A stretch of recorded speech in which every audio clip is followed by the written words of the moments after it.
Once again, want to say thank you for the card and the gift and lunch. I very much appreciate it. I'm very fortunate, and so I want you to know that I am thankful for you and appreciate you very much. So tonight we continue our journey on the Exodus, and just to be very transparent, you're looking at the only picture that I have. And I'm going to do my best to show you places on this map. There just are not a lot that I've been able to find from Mount Sinai area. And even some of the previous areas I really had to dig, and whether I just didn't dig in the right places for these other sites, I don't know. But just really didn't work out like I wanted it to. But nonetheless, we're going to still identify the locations that the Israelites traveled to, and so we've seen them leave Egypt. We've seen them travel through along the coast, and then cross over the Red Sea into the wilderness of Sin. We've seen them go up to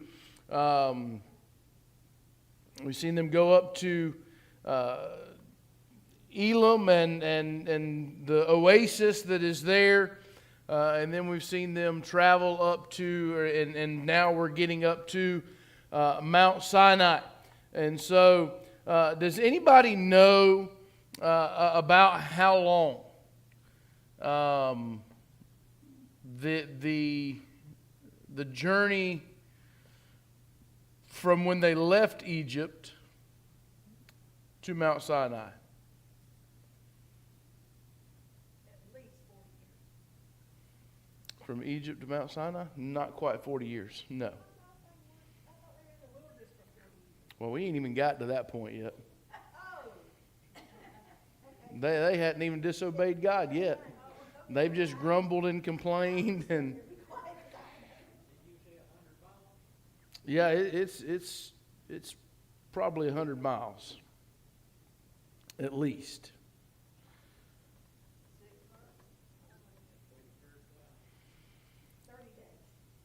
It's probably somewhere between 6 and 8 months. The journey that they took from Egypt to Sinai, and so now I will just tell you that if you look on, and I did my very best to show you from Scripture why these locations make sense as far as where they crossed the Red Sea, how they, this area here, and that Mount Sinai is here.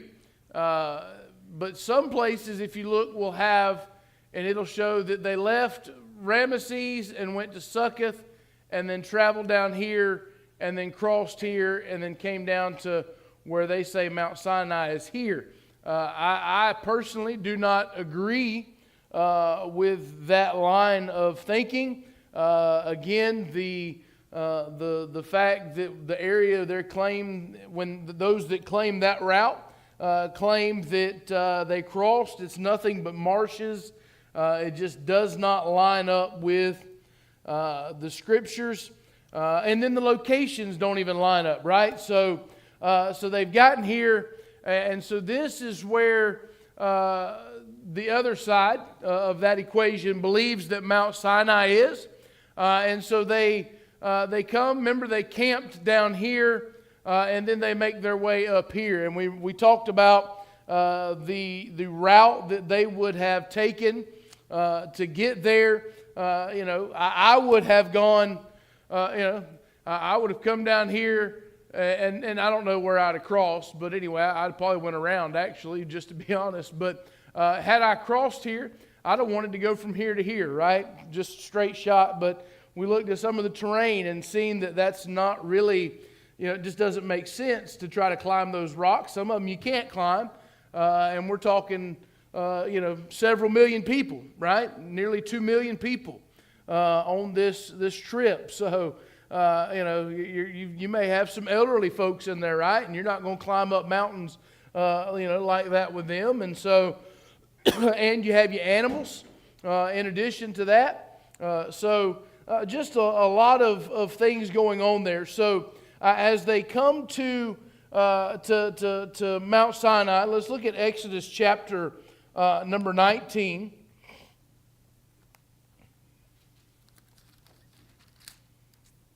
And I'm not going to read all of these in their entirety, but I do want to read chapter 19 because there's a lot of events that took place on Mount Sinai.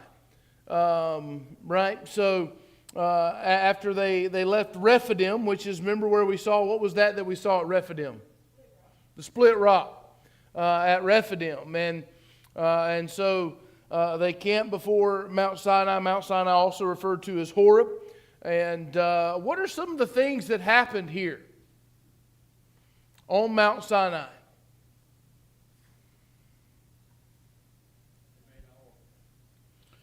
They made an altar. What did they make while they were there? The golden calf. What was Moses given while they were there? 10 Commandments.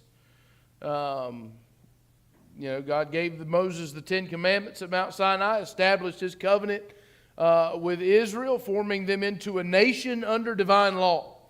And so this is where, when people today, and there's a big debate going on, and I don't really know where it all comes from. I do, I guess. I should know where it comes from. But there's recently been a big push of people that want to claim that Israel of the Bible is not a nation.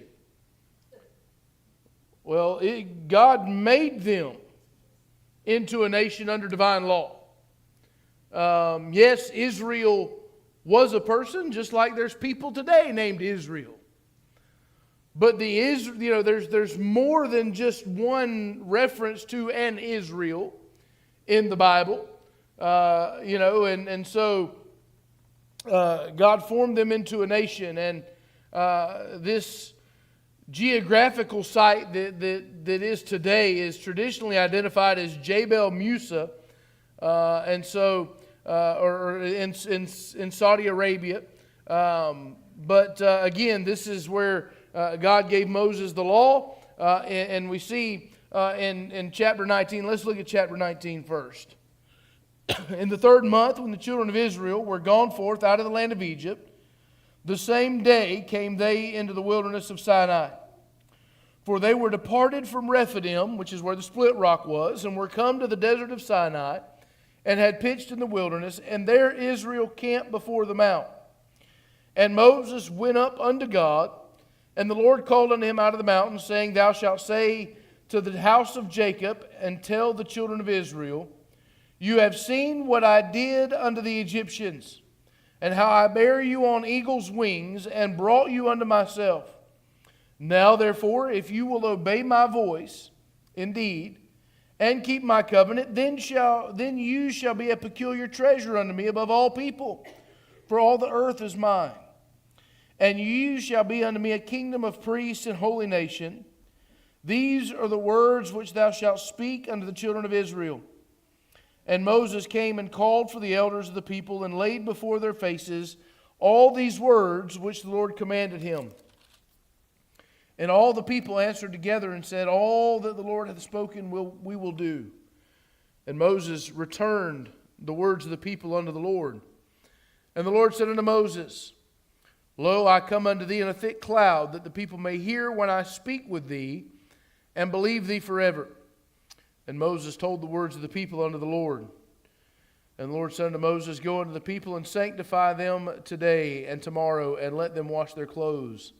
And be ready against the 3rd day, for the 3rd day the Lord will come down in the sight of all the people upon the Mount Sinai.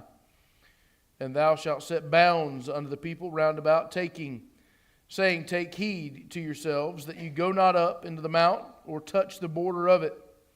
Whosoever toucheth the mount shall be surely put to death. There shall not a hand touch it, but he shall surely be stoned, or shot through, whether it be beast or man. It shall not live. When the trumpet soundeth long, they shall come up to the mount. And Moses went down from the mount unto the people, and sanctified the people, and they washed their clothes. And he said unto the people, Be ready against the 3rd day. Come not at your wives, And came to pass on the third day in the morning that there were thunders and lightnings and a thick cloud upon the mount, and the voice of the trumpet exceeding loud, so that all the people that was in the camp trembled. And Moses brought forth the people out of the camp to meet with God, and they stood at the nether part of the mount. And Mount Sinai was altogether on a smoke, because the Lord descended upon it in fire. And the smoke thereof ascended as the smoke of a furnace, and the whole mount quaked greatly. And when the voice of the trumpet sounded long and waxed louder and louder, Moses spake, and God answered him by a voice. And the Lord came down upon Mount Sinai on the top of the mount, and the Lord called Moses up to the top of the mountain, and Moses went up. And the Lord said unto Moses, Go down, charge the people, lest they break through unto the Lord to gaze, and many of them perish. And let the priests also, which come near to the Lord, sanctify themselves, lest the Lord break forth upon them.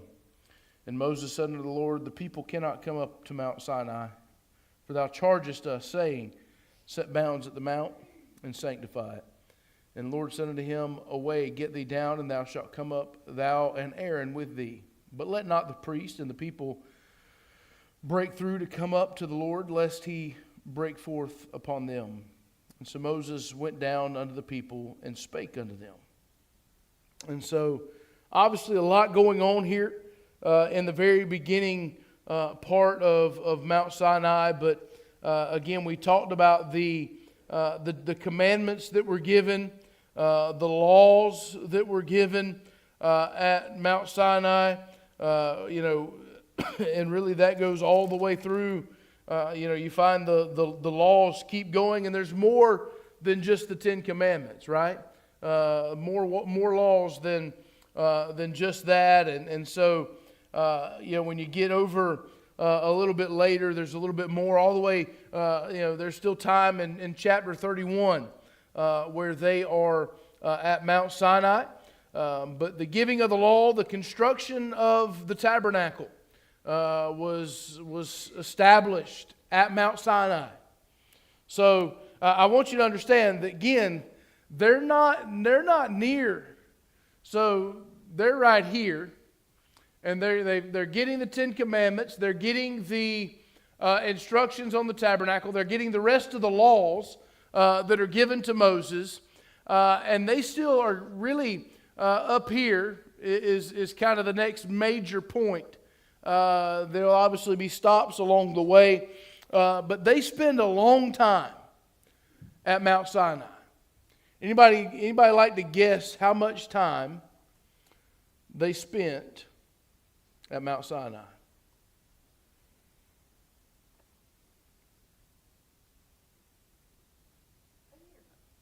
Very close. Nope. Spent 11 months and 5 days at Mount Sinai. Since if you were to go all the way back through it, they left on the 14th day of the first month, which means that they have been traveling 1 year, 1 month, and 1 week since leaving Egypt. And so they left Sinai on 1/1/1. And so they would then gather or navigate about 20 stops over a period of about 10 and a half to 11 months between Sinai and Kadesh Barnea.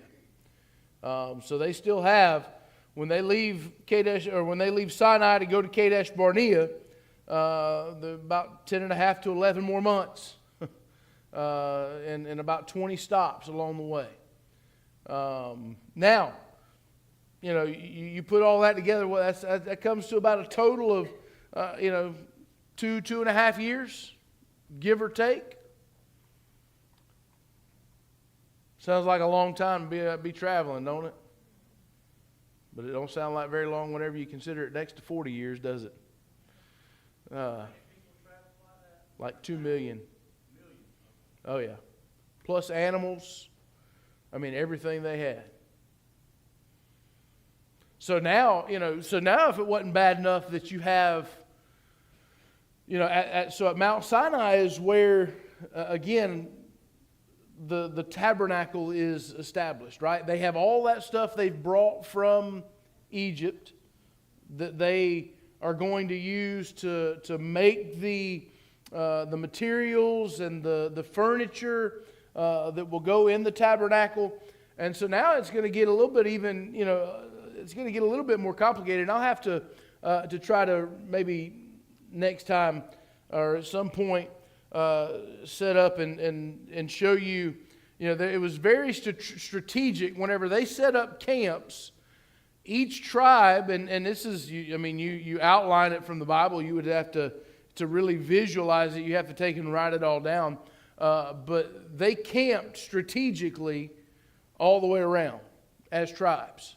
And each tribe had a different responsibility for picking up and moving the tabernacle. That's a good study in and of itself, is just the tabernacle and the pieces of it. And I probably would not do it justice, but there are some good studies out there for that. But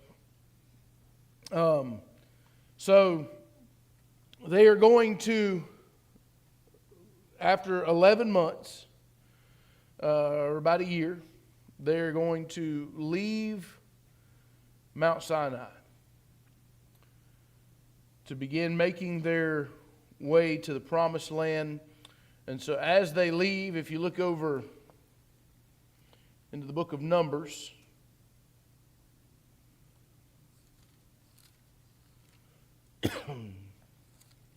chapter 11,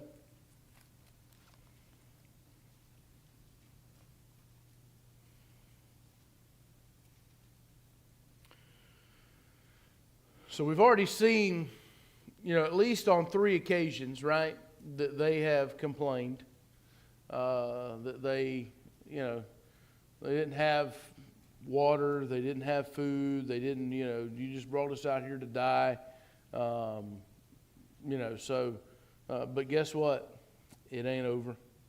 They obviously, and then we're not trying to get into all their mistakes, but Mount Sinai did not go, their stay at Mount Sinai did not go without some problems, right? They created the golden calf there because they grew impatient with Moses and God, and so here,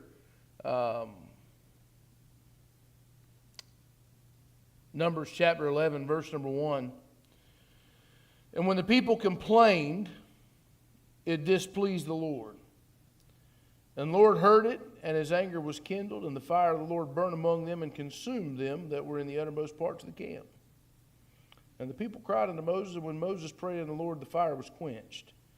And he called the name of the place Taberah, because of the fire of the Lord burnt among them. So I don't know of the specific location that this was prior to, and maybe that's why it is so hard to actually find a specific location on a map. But I think, let's see. Nope,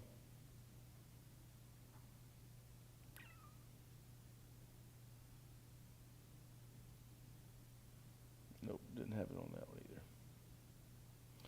The map that I thought may have had it, I cannot get it to, it would not blow up near enough. It was very small, so I had to enlarge it myself. But this is a place that the Lord called, or that Moses called Taberah, because when Israel, again, they left Sinai, what did they complain about? Food. And so the Lord consumed the outskirts of the camp with fire. And then a little bit, let's just keep reading. Verse 4, and the mixed multitude that was among them fell a-lusting. And the children of Israel also wept again and said, who shall give us flesh to eat? We remember the fish which we did eat in Egypt freely, the cucumbers and the melons and the leeks and the onions and the garlic. But now our soul is dried away. There's nothing at all beside this manna before our eyes. Remember, before it was just we didn't have nothing to eat. Now they got something to eat, and it ain't good enough, right? Get tired of it. And so now they say, and the manna was as coriander seed, and the color thereof, the color of bdellium, And the people went about and gathered it and ground it in mills, or beat it in a mortar and baked it in pans and made cakes of it. And the taste of it was as the taste of fresh oil. And when the dew fell upon the camp in the night, the manna fell upon it. And Moses heard the people weep throughout their families, every man in the door of his tent, and the anger of the Lord was kindled greatly. Moses also was displeased. And Moses said unto the Lord, Wherefore hast thou afflicted thy servant? And wherefore have I not found favor in thy sight, that thou layest the burden of all this people on me? Here's Moses now. The people are complaining, and Moses about had enough of them. And now he's like, Lord, why are you doing this to me? Like, he says, have I conceived all these people? These aren't my people. They're not my children. They're yours. He says, have I begotten them, that thou shouldest say unto me, carry them in thy bosom, as a nursing father beareth a suckling child unto the land which thou swearest unto their fathers? Yeah, he ain't happy. I'm telling you, he's giving it to the Lord, ain't he? Which, I'll say this. Knowing how God feels, obviously, about Moses, and reading and seeing things like this should make us understand that God can handle our breakdowns. Right? God can handle it whenever we've reached a point and we've had enough. Listen, I'm going to tell you, you're better off going to Him and letting it go on Him than you are somebody else. He can handle it, right? And guess what? He already knows how you feel anyway.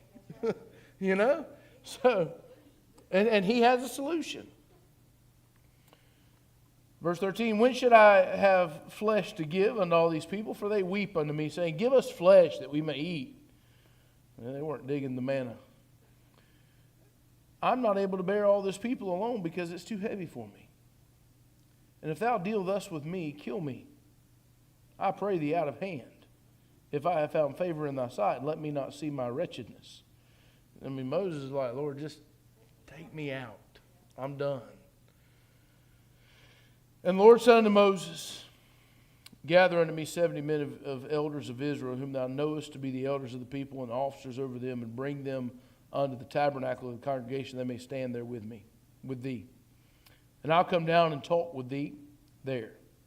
And I will take of the Spirit which is upon thee, and I will put it upon them, and they shall bear the burden of the people with thee, that thou bear it not thyself alone. And say thou unto the people, Sanctify yourselves against tomorrow, and ye shall eat flesh. For if you have wept in the ears of the Lord, saying, Who shall give us flesh to eat? For it was well with us in Egypt. Therefore the Lord will give you flesh, and you shall eat. You shall not eat 1 day, nor 2 days, nor 5 days, neither 10 days, nor 20 days, but even a whole month, until it come out of your nostrils. Yeah. I'm going to give you so much. You know how you feel after Thanksgiving? Whoo! That's how they're going to feel times 10, I imagine. Until it comes out your nostrils. And it be loathsome unto you, because that you have despised the Lord which is among you, and have wept before Him, saying, Why came we forth out of Egypt? And Moses said, The people among them whom I am are 600,000 footmen, and thou hast said, I will give them flesh, that they may eat a whole month. Shall the flocks and the herds be slain for them to suffice them? And so now we see a little bit of even Moses' lack of understanding the power and ability of God. Right? Yeah. Are we going to kill all of our herd? That's going to take everything. You're talking a whole month that they're going to eat flesh? We don't have the animals to sustain that, God. Never mind. And this is where, and I can't say that I would not have been in the same boat as Moses and questioning that, but the manna has miraculously appeared every morning, right? If God can make the manna miraculously appear every morning, what more do you think He can do, right? You have met with Him on Mount Sinai, and you have seen His power. You have seen Him consume the outer skirts of the camp. right? The outskirts of the camp have been consumed with fire. You've seen what he did at Mount Sinai. And the wall of water. And the plagues in Egypt. So, but again, this shows us, if nothing else, understand that Moses was not superhuman. He was a man, a person just like you and I. And so, again, so he's concerned about how they're going to get this flesh. He thinks they're fixing to lose their entire herd, which is probably, hey, he is a shepherd, right? He was a shepherd. So maybe natural for him to ask this question. He says, "Or shall all the fish of the sea be gathered together for them to suffice them?" And the Lord said unto Moses, "The Lord's hand waxed short. Thou shalt see now whether my word shall come to pass unto thee or not." And Moses went out and told the people the words of the Lord, and gathered the 70 men of the elders of the people, and set them round about the tabernacle. And the Lord came down in a cloud, and spake unto him, and took of the Spirit that was upon him, and gave it unto the 70 elders. And it came to pass that when the Spirit rested upon them, they prophesied and did not cease. But there remained 2 of the men in the camp. The name of the one was Eldad, and the name of the other Medad. And the Spirit rested upon them, and they were of them that were written, but went not out unto the tabernacle, and they prophesied in the camp. And there ran a young man, and told Moses, and said, "Eldad and Medad do prophesy in the camp." And Joshua the son of Nun, the servant of Moses, one of his young men, answered and said, "My lord Moses forbid them." And Moses said unto him, "Envious thou for my sake? Would God that all the Lord's people were prophets, and that the Lord would put his Spirit upon them?"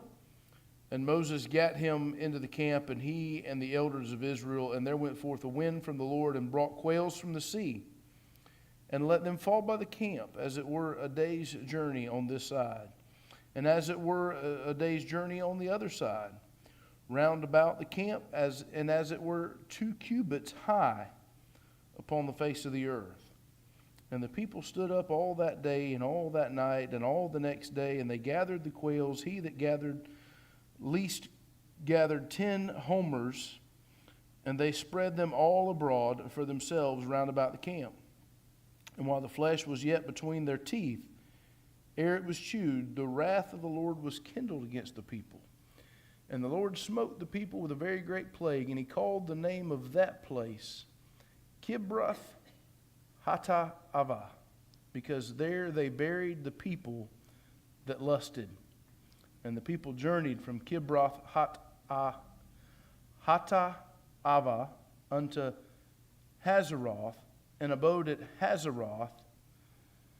So this, the complaint for meat, but a plague followed their greed, didn't it?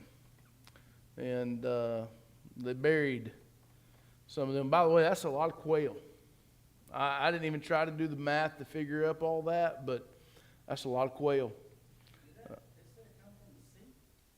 Yeah, just so when you think about where they are, here, yeah, just these directions. No, they're further up, so it would have been up in here. So is where that supposedly is. Yeah.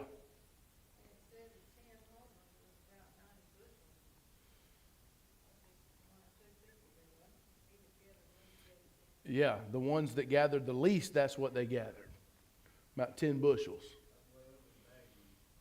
Way over the bag limit.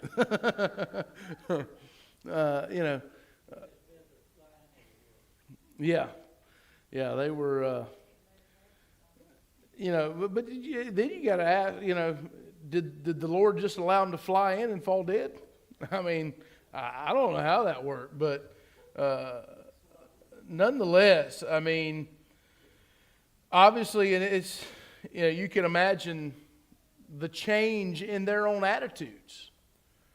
Because here's what they had to think. We got what we wanted. Right? Just like a youngin'. Just like a youngin'. They, I'm sure that, which the Lord teaches them a lesson. And they learn the hard way. You're going to complain and cry and pitch a fit about what you got. I'm going to give you what you want.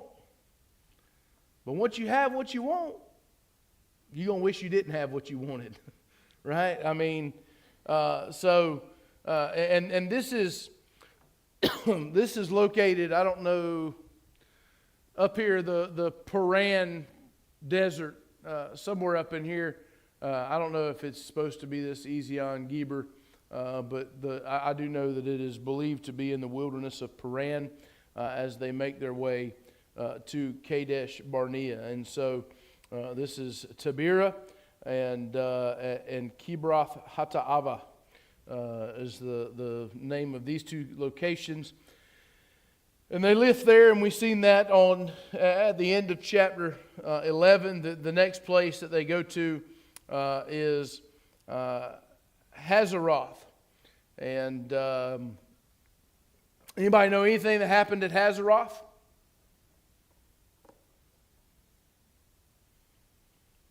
Well, let's find out. No. And Miriam and Aaron spoke against Moses because of the Ethiopian woman. Well, so that's not the event, but because of the Ethiopian woman that he had married, or for he had married an Ethiopian woman. And they said, hath the Lord indeed spoken only by Moses? Hath he not spoken also by us? And the Lord heard it. And the man Moses was very meek above all the men which were upon the face of the earth. And we can gather a little bit. That's one of the things when you read about some of the people, how would we know a little bit about Moses' temperament and demeanor? Other than it saying that right here he's very meek, but we should be able to know a little bit about Moses, his temperament and his demeanor. Overall, I would say he's probably a very to himself person, right? I'm sure some of that from growing up at a home that he knew was an Egyptian home. He knew that he was a Jew, a Hebrew. And so, I'm sure some of that led to that, but also that's how shepherds were. They were very much, they did not mind being out in the field and spending days and nights out there. And so, but also, you get a little bit of the meekness aspect. You understand that going back from whenever the Lord called Moses, right? Moses was like, I can't do that. I don't see him having I would say, even though we know that he killed an Egyptian, I think that just was a moment of blow up and a lot of stuff from inside, I'm sure, building up inside of him. And he broke, and when he broke, it was bad. But Moses is clearly not the same type of person that we would see and think of when we think about Peter, right? Peter's a fighter. We know that. Peter is now Peter displayed some cowardness, at one point, but so we know a little bit. So here it tells us that Moses is very meek and probably one of the meekest men of all, according to the Scripture, on the face of the earth during that time. And verse 4 says, And the Lord spake suddenly unto Moses and unto Aaron and unto Miriam, Come out, ye three, unto the tabernacle of the congregation. And they three came out. And when the Lord says, Come here, you're going to come. And the Lord came down in the pillar of cloud and stood in the door of the tabernacle and called Aaron and Miriam, and they both came forth. And he said, Hear now my word, you better listen. He said, You better listen. If there be a prophet among you, I, the Lord, will make myself known unto him in a vision, and will speak unto him in a dream. My servant Moses is not so, who is faithful in all mine house. With him will I speak mouth to mouth, even apparently, and not in dark speeches. And the similitude of the Lord shall he behold. Wherefore then were you not afraid to speak against my servant Moses? And the anger of the Lord was kindled against them, and he departed. And the cloud departed from off the tabernacle. And behold, Miriam became leprous, white as snow. And Aaron looked upon Miriam, and behold, she was leprous. And Aaron said unto Moses, Alas, my Lord, I beseech thee, lay not the sin upon us, wherein we have done foolishly, and wherein we have sinned. Let her not be as one dead, of whom the flesh is half consumed, when he cometh out of his mother's womb. And Moses cried unto the Lord, saying, Heal her now, O God, I beseech thee. And the Lord said unto Moses, If her father had but spit in her face, should she not be ashamed 7 days? Let her be shut out from the camp 7 days, and after that let her be received in again. And Miriam was shut out from the camp 7 days. And the people journeyed not till Miriam was brought in again. And afterward the people removed from Hatzroth and pitched in the wilderness of Paran. And so you have Moses and Aaron and Miriam. They get a little sideways and speak against Moses. And so, yeah, that's one of the things. Listen, don't mess with God's people, right? God put Moses in that position, and if God had a problem with Moses, let God deal with it. Now, maybe they could have prayed and said, Lord, I don't feel good about this. I don't like this. I don't, if take it to the Lord, right? Or go have a conversation. But just to speak sideways against somebody because you disagree with something they did is not okay. And so the Lord struck Miriam with leprosy, and she was to be put out of the camp for 7 days. And so again, we see a little bit of Moses's the type of man that he was, right? Because now I know we've seen him call out to the Lord to just take him home. But we don't ever really see Moses want God to just flat out destroy him. Even whenever God at some points had said, I'm done with them. Moses pled on their behalf, didn't he? Moses would intercede on their behalf, and even here, he hears their story, and I don't know about you, but imagine, do you think Moses knew they were talking about him before God called him out? Something I thought about whenever I was reading this. I don't think he did. I don't know that Moses had any idea they were talking about him. And then all of a sudden God called it to light, didn't he? So Moses, I'm sure, regardless whether he knew it or did not know it, I'm sure it hurt him. I'm sure it hurt.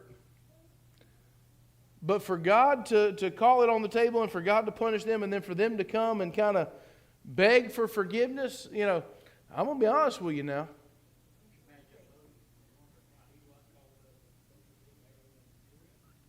Well, they were all three. Yeah, all three called out, and then the Lord called two to come a little bit closer. And so I'm sure Moses thought, why am I back here? Maybe I'm out. Surely there's question there. I'm sure.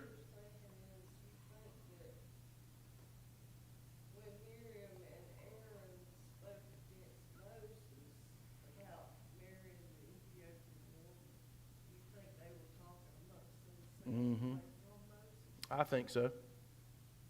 I think they were going around talking to other people about it, about how they disagreed with it. That's right, gossip. So that's my opinion on it.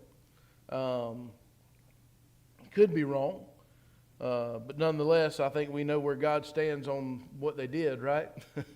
And he wasn't okay with it. But again, I think we see some more of the character of Moses and the fact that what did he immediately do? Yeah.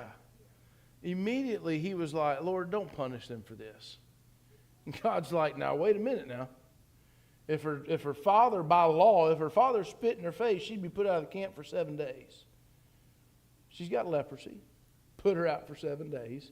And when she's healed, she can come back.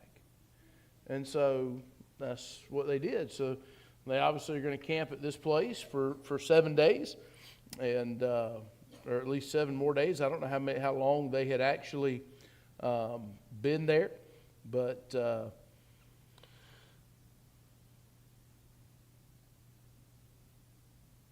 so now they will leave the area where they are in Hazareth, and they will begin to journey up to Kadesh Barnea.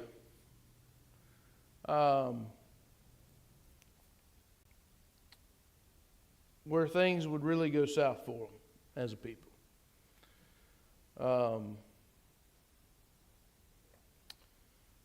This is near the southern border of the land of Canaan.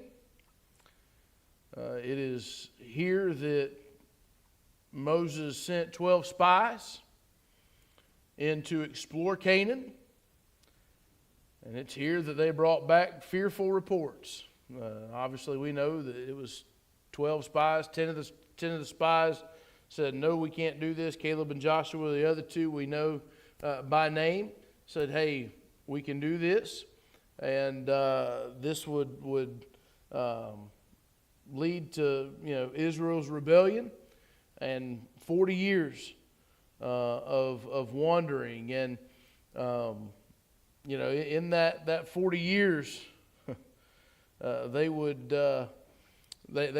travel throughout. They would go.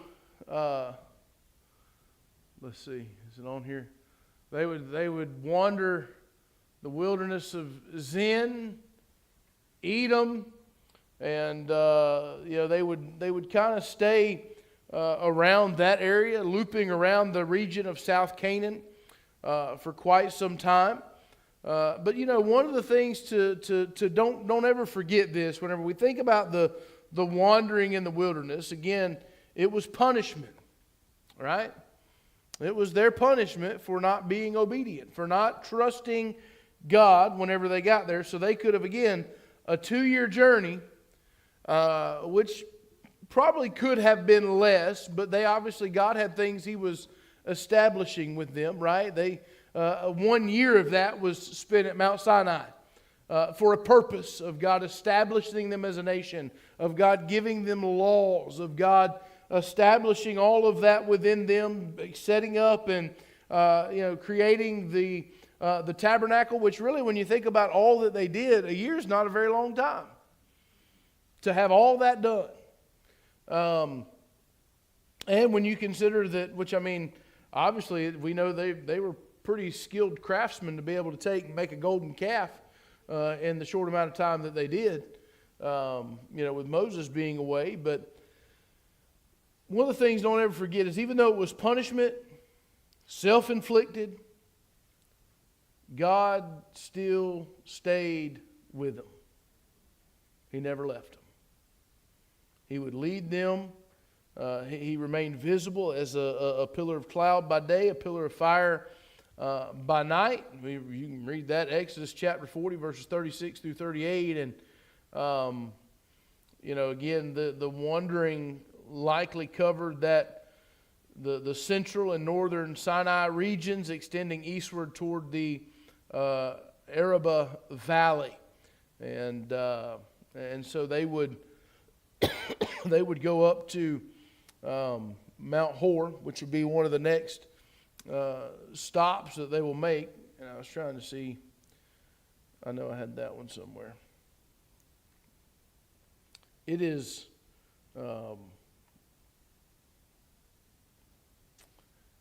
somewhere up, probably near this right here, is where that is.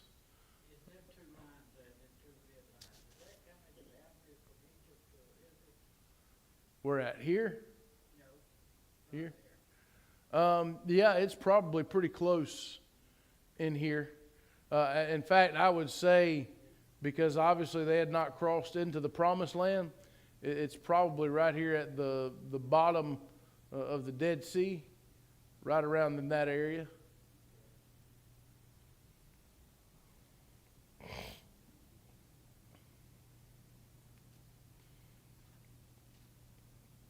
And we are going to hang up right there. Because when we pick up next at Mount Hor, we'll talk about what happened there, and we'll go on down through some of the other locations.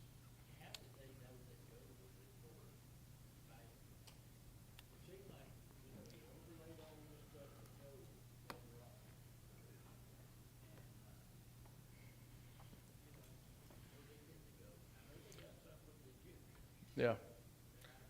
I think they had everything they needed whenever they left, when they got all that from the Egyptians. When they gave it to them, when they said, go, get out of here, take all this, I believe that God orchestrated that and made sure they had exactly what they needed. Yeah.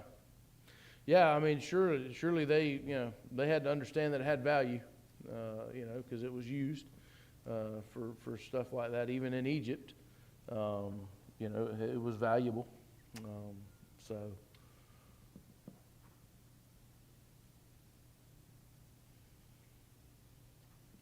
Anybody have any thoughts, questions, comments?